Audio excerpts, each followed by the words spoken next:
जय हिंद साथी। उत्तर प्रदेश के 2022 के विधानसभा चुनाव में अगर अखिलेश यादव के बाद किसी चेहरे की चर्चा खूब थी तो वो पल्लवी पटेल थी। उत्तर प्रदेश के सिराथू विधानसभा से केशव प्रसाद मौर्य को चुनाव हराने वाली जो कि पल्लवी पटेल इन दिनों फिर सुर्खियों में है।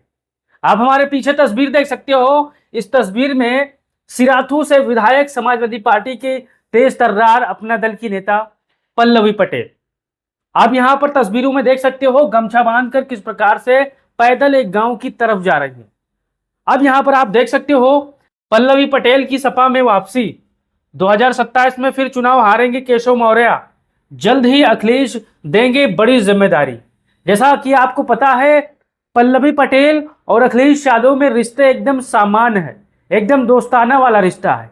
कुछ भारतीय जनता पार्टी के लोग इस रिश्ते को खटास में डालने के लिए तरह तरह की खबरें चलाते रहते हैं, लेकिन पल्लवी पटेल ऐसी नेता है, तेज तर्रार नेता है, जब वो सदन में खड़ी होती हैं दहाड़ना शुरू कर देती हैं। अब यहां पर आप देखिए पल्लवी पटेल की ये तस्वीर है। पल्लवी पटेल एक गांव में गमछा बांधकर बाइक पर बैठकर पीड़ित परिवार के घर पहुंचती हैं। पुलिस वालों को चकमा दे देती हैं। पुलिस वाले उनको रोकने के लिए फतेहपुर में जगह जगह पर अपनी फोर्स लगाए हुए थे। तभी पल्लवी पटेल को एक अनुभव आया, एक आइडिया आया कि अपना सर गमछे से बांध लिया जाए और बाइक पर बैठकर उस परिवार के घर जा पहुंचे। अब यहाँ पर देख सकते हो ये तस्वीरें लगातार सोशल मीडिया पर वायरल हो रही है, और क्यों वायरल हो रही है मैं आपको आगे बताने वाला हूँ। अब ये तस्वीर देखिए, ये हिंदुस्तान की खबर है, आप ये पढ़ सकते हो। अजरौली गांव में 26 अगस्त के बुजुर्ग की कुल्हाड़ी से हमला कर हत्या की गई थी। विधायक गोली पीड़ित परिवार को शस्त्र उपलब्ध कराए प्रशासन। पुलिस को चकमा देकर बाइक से अजरौली पहुंची पल्लवी पटेल। ये तस्वीर देख सकते हो किस प्रकार से बाइक से मुंह पर गमछा बांधकर पल्लवी पटेल यहां पर पीड़ित परिवार से मुलाकात करने पहुंची। समाजवादी पार्टी के प्रदेश अध्यक्ष नरोत्तम पटेल भी यहां पर पहुंच चुके हैं, और जितने भी विपक्ष के नेता हैं वो यहां पर पीड़ित परिवार को मदद करने के लिए उनके साथ खड़े हुए हैं। अब खबर यह है कि 2027 के विधानसभा चुनाव में क्या केशव प्रसाद मौर्य सिराथू विधानसभा से हटकर चुनाव लड़ने वाले हैं? क्या पल्लवी पटेल एक बार फिर से 27 के विधानसभा चुनाव में श्री केशव प्रसाद मौर्य जी को चुनाव हराने का काम करने वाली हैं? हमारे पीछे आप ये तस्वीर देखिए, ये 2022 विधानसभा चुनाव की परिणाम है, यह 2017 विधानसभा परिणाम है, और ये 2012 विधानसभा चुनाव का परिणाम है। यानी मैं 15 साल के लेखा जोखा आपके सामने रख रहा हूं। और केशव प्रसाद मौर्य जी कितने बड़े महान नेता हैं आपको इन रिजल्ट में पता चल जाएगा। जैसा कि आपको पता है केशव प्रसाद मौर्य लगातार 10 सालों से सत्ता में है। अगर आप मौर्य समाज के होंगे तो आप अपने दिल पर हाथ रखिए और खुद सवाल कीजिए कि क्या केशव प्रसाद मौर्य ने किसी मौर्य समाज के बड़े नेताओं के लिए, बड़े नेताओं के नाम पर कोई अस्पताल बनवाया, कोई बड़ा कॉलेज बनवाया, कोई बड़े सड़कें बनवाई? ये सवाल आप अपने जहन से पूछिए और भारतीय जनता पार्टी के बड़े नेताओं से पूछिए जो कहते हैं केशव प्रसाद मौर्य बड़े नेता हैं। ये सवाल जरूर करिएगा।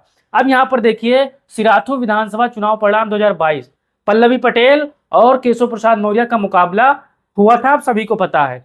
जबकि 1,06,278 वोट समाजवादी पार्टी से पल्लवी पटेल पाई थी, और केशव प्रसाद मौर्य 98,941 वोट पाते हैं भारतीय जनता पार्टी से। अब यहाँ पर केशव प्रसाद मौर्य को जिताने के लिए बहुजन समाज पार्टी ने क्या खेल किया था? मुनसब अली को, जो समाजवादी पार्टी, जो बहुजन समाज पार्टी से यहां पर उम्मीदवार बनाए गए थे। कैसे बनाए गए थे कि मुसलमान के वोटों को काट लिया जाए और केशव प्रसाद मौर्य जबरदस्त तरीके से चुनाव जीत जाएं और पल्लवी पटेल हार जाए। भारतीय जनता पार्टी और बहुजन समाज पार्टी का जो अंदरूनी मिलाप है, ये उत्तर प्रदेश के आपको तकरीबन 100 विधानसभा सीटों पर देखने को मिलेगा। आप जाइए, कोई भी विधानसभा सर्च कीजिए, आपको वहां पर हराने का और जिताने का काम बहुजन समाज पार्टी जरूर करती होगी। यहां पर आपको ध्यान देना है। अब सिराथू विधानसभा चुनाव परिणाम 2017 को देखिए। शीतला प्रसाद भारतीय जनता पार्टी से चुनाव लड़ी थी, ये 78,621 वोट पाए थे। जबकि वाजपेयी समाजवादी पार्टी से चुनाव लड़े थे, 52,418 वोट पाए थी।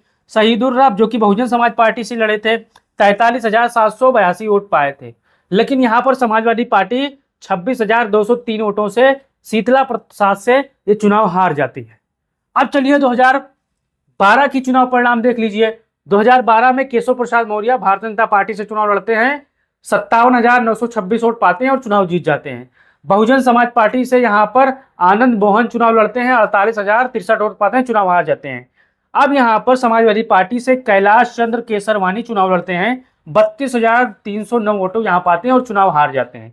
यहाँ पर केशव प्रसाद मौर्य 9,863 वोटों से चुनाव जीत जाते हैं। यानी इस विधानसभा सिराथू सीट पर केशव प्रसाद मौर्य सिर्फ 2 बार चुनाव लड़े हैं। एक बार 9,000 वोटों से चुनाव जीते हैं तो एक बार 7,000 वोटों से चुनाव हारे हैं। अब अंदाजा लगाइए, क्या सिराथू से केशव प्रसाद मौर्य हार की डर से अपना सीट बदलने वाले हैं या एमएलसी बन के ही यहाँ पर चुनाव लड़ने वाले हैं? आपका क्या राय है, अपना राय दीजिए। अब यहाँ पर आपको कंफर्म करना है और बताना है कि उत्तर प्रदेश में जो सबसे चर्चित चेहरा है, भले ही पल्लवी पटेल विपक्ष का चेहरा है, लेकिन वो हर मुद्दे पर खुले अल्फाजों में, तेज तर्रार अल्फाजों में सरकार के खिलाफ धरना प्रदर्शन करती हैं और बोलती हैं। लेकिन वहीं पर केशव प्रसाद मौर्य पिछले 8 और 9 सालों से उत्तर प्रदेश की सरकार में सत्ता पर काबिज है। लेकिन मौर्य समाज, पिछड़ों समाज पर कितना अत्याचार हो रहा है। मौर्य समाज के नौजवानों को लाठियां तक मारी गई, बेचारे परेशान भी हैं, लेकिन ये जबान तक नहीं खोलते हैं, उफ तक नहीं बोलते हैं कि हमारे समाज के ऊपर अत्याचार क्यों हो रहा है।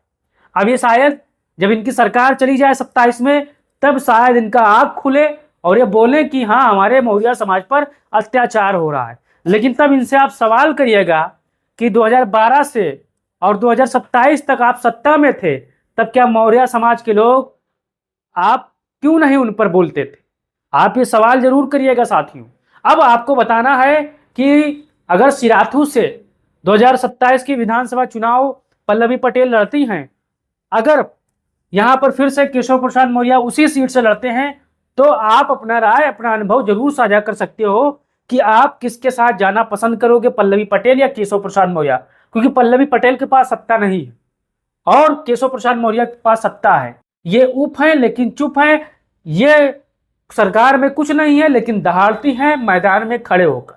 अब आपको अपना राय देना और बताना है कि आपका फेवरेट नेता कौन है और क्या 2027 में चुनाव फिर से जीत कर आएंगे? क्या केशव हारेंगे या पल्लवी जीतेंगी? आपका क्या राय दीजिए और वीडियो को शेयर करिए, चैनल को सब्सक्राइब करिए। जय हिंद, जय भारत, जय समाजवाद।